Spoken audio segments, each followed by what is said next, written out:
பவித்ரா, நீ இன்னைக்கு மட்டும்தான் கை காலோட சுகமாக இருப்ப. ராத்திரிக்குள் உன்னை மூட்டை கட்டி ஒற்றை விரலில் வீட்டுக்கு தூக்கிட்டு வரேனா இல்லையான்னு பாரு. பவித்ரானா சும்மாவா என்று சொல்லி கொண்டவள் தன்னுடைய கையில் இருந்த காயத்தை பார்த்து கொண்டாள். மகனே, உன்னுடைய மாமன் பொண்ணை விட்டு என்னை பப்ளிக்கில் காயப்படுத்துவியா? உன்னுடைய மாமன் மகள் கழுத்தில் தாலி கட்ட உனக்கு கை இருக்காது, பார்த்துக்கலாம்.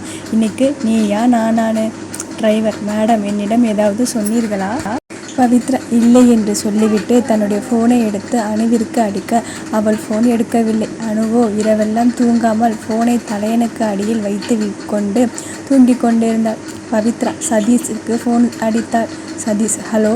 பவித்ரா, டே, எனக்கு ஒரு உதவி செய்யணும். சதீஷ், என்ன மேடம்? உதவினா மட்டும் தானே உனக்கும் உங்கள் அப்பாவுக்கும் என்னுடைய ஞாபகம் வரும்.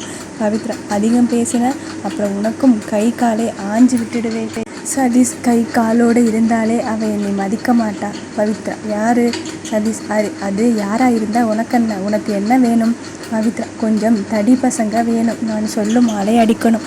சதீஷ், உன்னை யாராவது ஈவ்டீஸ் பண்ணுறாங்களா? பவித்ரா திரும்பி கௌதம் காரை பார்த்து கொண்டே ஆமாம் என்றாள். சதீஷ், யாருன்னு சொல்லு, நான் பார்த்துக்கிறேன். பவித்ரா, ஐயோ வேண்டாம், நானே பேசிக்கிறேன். சதீஷ், ரவுடி பசங்க கூட உனக்கு என்ன பேச்சு? நான் பேசிக்கிறேன், ஆள் யாருன்னு சொல்லு. பவித்ரா, உன்னிடம் சொல்ல முடியாது. நீ எனக்கு உதவ முடியுமா முடியாதா? இல்லைன்னா வேறு ஆளை நான் பார்த்துக்கிறேன்.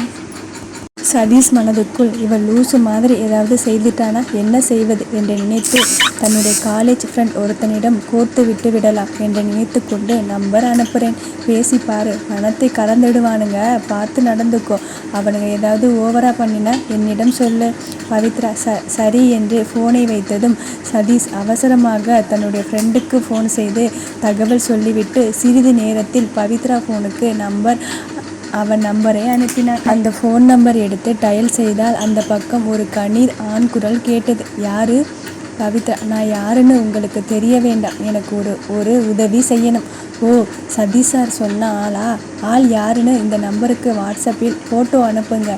என்னுடைய அக்கௌண்ட் நம்பர் அனுப்புகிறேன். 20,000 பணம் அனுப்பிடுங்க. என்ன, கை எடுத்தா போதுமா? பவித்ரா, ஐயையோ, கை எடுக்கவெல்லாம் வேண்டாம். கையையும் காலையும் உடச்சி விட்டுடுங்க. ஒரு 6 மாதம் நகர முடியாதபடி. சரி, நம்பர் ஃபோட்டோ அனுப்புங்க. எனக்கு எதுவும் பிரச்சனை வந்துடக்கூடாது என்று சொல்லிவிட்டு வைத்தாள். பவித்ரா ஃபோட்டோ அனுப்பிவிட்டு அவன் சொன்ன நம்பரில் பணம் அனுப்பிவிட்டு வாய்ஸ் மெசேஜ் போட்டாள். பணத்தை வாங்கிட்டு ஏமாத்தலாம்னு பார்க்காதீங்க, அப்புறம் சதீஷ் தான் உங்களுடன் பேச வேண்டி வரும் என்று மிரட்டிவிட்டு ஃபோனை வைத்தாள். கௌதம் பவித்ராவை தொடர்ந்து தன்னுடைய அறைக்கு வந்து சேர வாசு வந்து நின்றான். கௌதம், நான் சொன்ன வேலை என்ன ஆச்சு? வாசு, சார், இந்த காலத்து பொண்ணுங்க எல்லாம் வாசல் தெளித்து கோலம் போடக்கூட வெளியே வரமாட்டேங்கிறாங்க சார். அவங்க ஒரு நாள் கூட விடியலை பார்த்துருக்க மாட்டாங்க. கௌதம், உங்கள் மேடம் அப்படி இல்லை. வாசு, எல்லோருமே நம்ம மேடம் மாதிரி இருந்தால் நீங்கள் எத்தனை பேரை கல்யாணம் பண்ணிக்குவீங்க? கௌதம், ஓவராக பேசாமல் விஷயத்துக்கு வா. வாசு, ஆட்கள் அவங்க வீட்டு வாசலில் தான் நிற்கிறார்கள். வெளியே வந்ததும் நீங்கள் சொன்ன மாதிரி நகம் வந்துடும். கௌதம், சரி, மேற்கொண்டு சொல்லு. வாசு, பிரவீன் சொன்ன வேலையை கச்சிதமாக முடிச்சிட்டான். ஆனால் பணம் கேட்குறான். கௌதம், எவ்வளவு? வாசு, 8 லட்சம். கௌதம், உள்ளே போட்டு பின்னி எடுத்துரு. ரெக்கார்டெல்லாம் பத்திரமா வச்சிருக்க இல்லை? வாசு, இருக்கு சார்.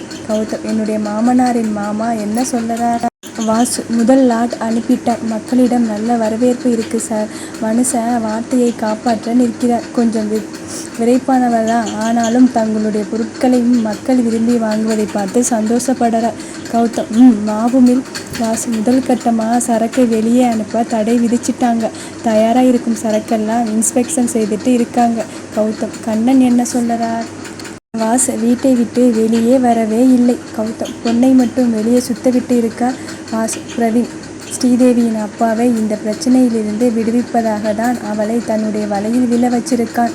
கௌதம், இது கூட நல்லா இருக்கே. தன்னுடைய அப்பனோட கம்பெனி முழுகிக்கிட்டு இருக்கு. கொஞ்சம் கூட பயம் இல்லாமல் வெளியே சுற்றுவதோடு இல்லாமல் என்னுடைய பொண்டாட்டி மேலே கை வச்சிருக்கா.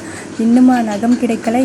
வாசு, ஆரம்பித்த இடத்துக்கே வந்தாச்சா என்று நினைத்து கொண்டு, சார், இப்போ வந்துடுவாங்க சார் என்று சொல்லிவிட்டு கொஞ்சம் விவரமாக கம்ப்யூட்டர் ஆன் செய்து திரையில் பவித்ரா முகத்தை காட்டினான். கௌதம் கணினி திரையில் லைக்கா, சார், இந்த ஃபைலை பார்த்துடுங்க சார் என்று வைத்துவிட்டு கண்ணன் வீட்டில் சாப்பாடு டேபிள் முன் அமர்ந்து அழுதார். இனி நம்மால் நிம்மதியாக சாப்பிட முடியாது. ஸ்ரீதேவி கவலைப்படாதீங்க, என்னுடைய ஃப்ரெண்ட் அவங்க அப்பா கிட்ட பேசியிருக்கேன், அவர் கண்டிப்பாக உதவி செய்வார். கண்ணன் என்னவோ உன்னுடைய கல்யாணத்துக்கு பிறகு இப்படி நடந்திருந்தா உன்னுடைய அத்தை கண்டிப்பாக உதவி ஆனால் இப்போ எப்படி அவளிடம் உதவி கேட்பது? ஸ்ரீதேவி எல்லாம் சரியாயிடும்பா. ஸ்ரீலக்ஷ்மி ஆமாம்ப்பா, அக்கா நிறைய கஷ்டப்பட்டிருக்கா, அதனாலே சரியாகிடும். கண்ணன் சரியாகட்டும், அந்த என்கே மால் தரைமட்டமாக இடிச்சு தள்ள நானாச்சு. இன்னைக்கு வந்தவன் என்னிடமே விளையாடிட்டான். ஸ்ரீலக்ஷ்மி அப்பா, நீங்களும் கொஞ்சம் பாதுகாப்பாக வேலை செய்யணும், இப்படி கண்டவனிடம் மாட்டிக்கிட்டு துன்புறக்கூடாது. கண்ணன் இனிமேல் கவனமாக இருப்பேன், அவனை 2இல் 1 பார்த்துடுறேன். அனைவரும் சாப்பிட்டு முடிச்சு நகர ஸ்ரீதேவியும் ஸ்ரீலக்ஷ்மியும் ஒரு அறைக்குள் நுழைந்தனர். ஸ்ரீலக்ஷ்மி அக்கா, நீ சொன்ன ஆள் நம்ம அப்பாவுக்கு உதவி செய்வார் இல்லையா? ஸ்ரீதேவி செய்வார். ஸ்ரீலக்ஷ்மி நீயாவது பரவாயில்லை, ஏற்கனவே பிரவீன் கிட்ட உன்னை கொடுத்துருக்க. ஆனால் நான் அந்த கிழவனிடம் முதலாக என்னை இழந்திருக்கேன். இந்த வயசில் எப்படி இப்படி இருக்கா? 2 ஆள் கேட்குது. ஸ்ரீதேவி வீடு எல்லாம் நமக்காக தானே. அப்பா பிரச்சனையிலிருந்து வெளியே வந்துட்டார்னா உன்னை கண்டிப்பாக பெரிய இடத்தில் கல்யாணம் செய்து வைப்பார். நானும் கௌதமத்தானை கல்யாணம் பண்ணிக்கிட்டேன்னா உனக்கு நிறைய உதவி செய்வேன். கண்ணனின் மகள்கள் தன்னுடைய அப்பாவை எப்படி பிரச்சனைகளில் இருந்து விடுவிப்பது என்ற விவரமாக பேசிக்கொண்டிருந்தனர். ஸ்ரீலக்ஷ்மி அக்கா, 2 நாள் முன்னாடி பவித்ரா அக்காவை பார்த்தியா என்ன? ஸ்ரீதேவி நானும் பிரவீனும் மாலில் சுற்றிக்கிட்டு இருக்கும் பொழுது அவள் என்னை அவனுடன் வச்சு ஃபோட்டோ எடுத்துட்டான், அதை நான் கவனிச்சிட்டேன். அந்த ஃபோட்டோ கௌதமத்தானிடம் போச்சுன்னா நான் சமாளிச்சிடுவேன். அவள் என்னை பற்றி புரிஞ்சுக்கணும் தான் இந்த நகத்தில் முழுவதும் அவளுடைய கையில் இறக்கிட்டேன். ஸ்ரீலக்ஷ்மி ஐயோ அப்புறம்? ஸ்ரீதேவி என்ன ரத்தம் வர கதறிக்கிட்டு நின்றாள். எனக்கு அவளை அறவே பிடிக்காது, எப்படி அவளுடைய கல்யாண கனவை சிதைச்சேன் பார்த்தியா? ஆனால் என்ன, இதில் கௌதம் அவளுடைய கையில் சிக்கிட்டார், அது ஒன்று தான் இப்போவும் எனக்கு கஷ்டமாக இருக்குது. ஸ்ரீலக்ஷ்மி நீ பிரவீனை மறந்துட்டியாக்கா? ஏன் கேட்குறேன்னா அந்த கல்யாணத்தில் அத்தானும் இருந்தார், அவர் உன்னை தப்பாக நினச்சிட்டாரனா? ஸ்ரீதேவி இல்லை, சமாளிச்சிட்டேன். என்ன தப்பு செய்தாலும் சமாளிக்கும் திறமை என்னிடம் இருக்குது. ஸ்ரீலக்ஷ்மி பவித்ரா அக்கா பாவம்னு உனக்கு தோணலையா? பிரவீனை பறிச்சுக்கிட்ட, ஆனாலும் அவருடன் நீ வாழலை. இப்போ கௌதமத்தானையும் அவங்க கிட்டேருந்து பிரிக்க போகிற. ஸ்ரீதேவி அவளுக்கு பாவம் பார்த்தால் அவ்வளவுதான். அதுவும் இல்லாமல் கௌதமத்தான் குடும்பம் எவ்வளவு பணக்காரங்க, அதை அப்படியே அவளுக்கு கொடுக்க முடியுமா?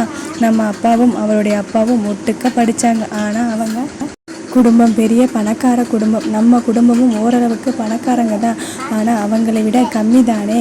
எங்கே போனாலும் அவளுக்கு தான் வரவேற்பு கிடைக்கும், நாம் கூட்டத்தில் ஒன்றாக தான் இருப்போம். ஸ்ரீலக்ஷ்மி உடலில் ஒரு இடத்தை தடவி அக்கா இங்கே வலிக்குது என்னென்னு பாரு என்று உடையை கலற்ற அவள் உடலெல்லாம் கடிபட்ட காயங்கள். ஸ்ரீதேவி இங்கே நல்லா கடிச்சு வச்சுட்டான் போல இருக்கு, இரத்த காயமே ஆகியிருக்கு.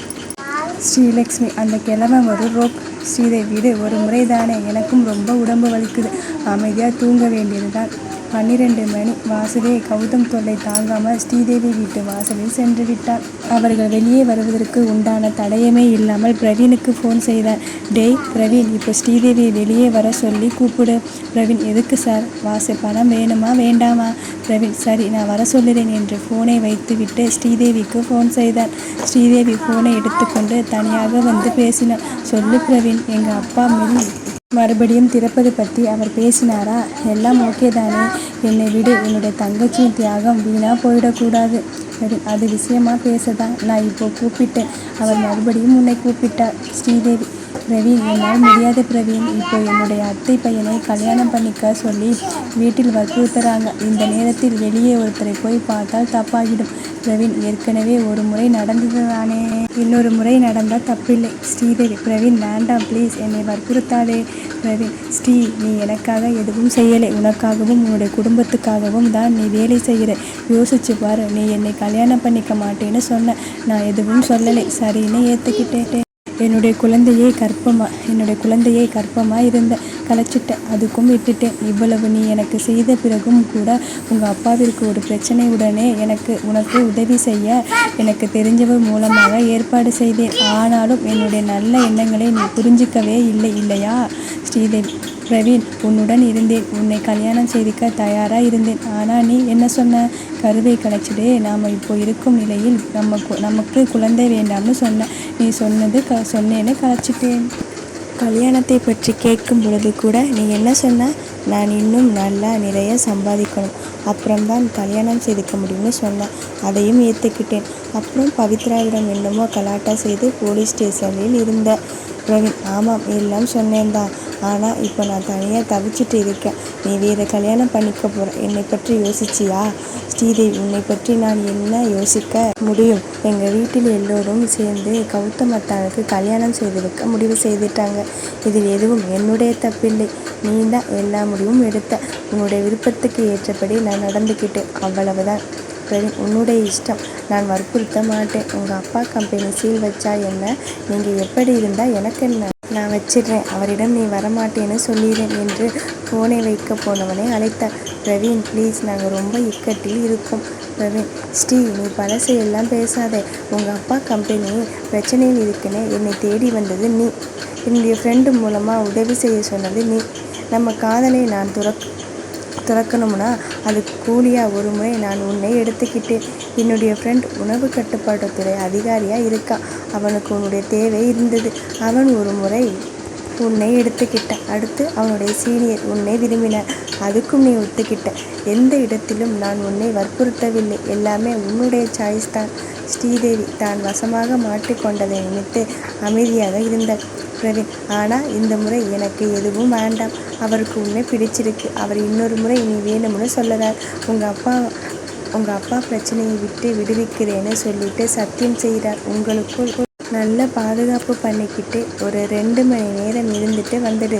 பிரச்சனை சால்வ் ஆகிடும். அப்புறம் உன்னை யாரும் தொந்தரவு செய்ய போகிறதில்லை. உங்கள் வீட்டுக்கு வெளியே எட்டிகா ப்ளூ கார் நிற்கும். நீயும் உன்னுடைய தங்கையும் போயிட்டு வந்துடுங்க. ஸ்ரீதேவி, அவளுமா? பிரவீன், ஆமாம், அவருக்கு டபுள்ஸ் பிடிக்கும். ஸ்ரீதேவி சரி என்று ஃபோனை வைத்தாள். ஸ்ரீலட்சுமியிடம், லட்டு பாரு, இந்த ஒரு முறை அதே ஆள் கூட நீயும் நானும் போகிறோம். நம்ம அப்பா பிரச்சனை தீர்த்துடுறோம். ஸ்ரீலட்சுமி, அக்கா ரொம்ப வலிக்குதுக்கா, என்னால் முடியலை. ஸ்ரீதேவி, இந்த ஒரு முறை மட்டும் நானும் கூடவே தானே இருப்பேன். நான் பார்த்துக்கிறேன். ஓகே, எனக்கு பிரச்சனை இல்லை. இன்னும் 2 வருடம் கழித்து தான் எனக்கு கல்யாணம் பண்ணுவாங்க. ஆனால் உன்னுடைய நிலை வேற. தப்பு நடந்து போச்சுன்னா, நீ கர்ப்பமாகிட்டேன்னா? ஸ்ரீதேவி, மாத்திரை எதுக்கும் சாப்பிட்டுடலாம் என்று இருவரும் மாத்திரைகளை சாப்பிட்டு கிளம்பினர். எங்கே போகிறீங்க? ஸ்ரீதேவி, இல்லைப்பா, என்னுடைய ஃப்ரெண்டு, அவங்க அப்பா உணவு பாதுகாப்பு அலுவலகத்தில் வேலை செய்கிறார். நம்ம மில் விஷயமாக பேசிட்டு வந்துடுறேன். கண்ணன், கொஞ்சம் நாள் தள்ளி இந்த பிரச்சனை வந்திருந்தா கூட உங்கள் அத்தை மகன் பெரியவனை வச்சு சமாளித்து இருக்கலாம். இப்போது கல்யாணமே நடக்குமோ நடக்காதோன்னு பயமாக இருக்குது. ஸ்ரீதேவி, அப்படியெல்லாம் பேசாதீங்கப்பா. எல்லாம் நல்லபடியாக நடக்கும்னு நம்புங்க. உங்களுக்காக தானே ரொம்ப நாள் காதலிச்ச பிரவீனை மறந்துட்டு உங்களுடைய வார்த்தையை ஏற்றுக்கிட்டு என்னுடைய மனசை மாற்றிக்கிட்டு கௌதம் அத்தானை கல்யாணம் செய்துக்க சம்மதிச்சேன். இப்போ நீங்களே இந்த கல்யாணம் நடக்காதோன்னு நினச்சிங்கன்னா அப்புறம் நான் என்ன செய்வேன்? கண்ணன், இந்த கல்யாணம் நல்லபடியாக நடக்கும், போயிட்டு வா என்று இருவரையும் அனுப்பினார். வாசு வெளியே ஆட்களுடன் வெகு நேரமாக காத்திருக்க அவளும் அவளுடைய தங்கையும் முழு மேக்கப்புடன் வெளியே வந்தனர். ஸ்ரீலட்சுமி, அக்கா ப்ளூ எட்டிக்கா அங்கே நிற்குது. ஸ்ரீதேவி, வா போகலாம். சரியாக வாசுவின் ஆட்கள் இருவரையும் காரில் ஏற்றிக்கொண்டு கிளம்பினர். வாசு, அப்பாடா, ஒரு பெண்ணை வீட்டிலிருந்து வெளியே வர வைக்க எவ்வளவு நேரம் காத்திருக்க வேண்டியதாக இருக்கு என்று நினைத்து கொண்டு ஃபோனில் மெசேஜ் செய்தாள். வேலையை முடிச்சுட்டு அப்படியே விட்டுட்டு வந்துடுங்க. அடுத்த அரை மணியில் ஊருக்கு வெளியே காட்டுக்குள் அவர்களை ஒரு இடத்தில் கட்டி போட்டு 2 பேர் விரல்களிலும் நகங்களை பிடுங்கி எடுத்து வலது கையா இடது கையான தெரியலை. அதனால் 2 கையிலும் எடுத்துடுங்க. ஸ்ரீதேவியின் மற்றும் ஸ்ரீலட்சுமியின் 4 விரல்களில் இருந்தும் நகம் வேரோடு பிடுங்கப்பட்டது. அப்படியே அவர்களை இரத்தம் ஒழுக விட்டுவிட்டு காட்டில் விட்டுவிட்டு வந்தனர். இருவரும் வழியில் மயங்கி தெளிந்து, எங்கே இது என்ன இடம்? ஸ்ரீலட்சுமி, அக்கா ரொம்ப வலிக்குதுக்கா.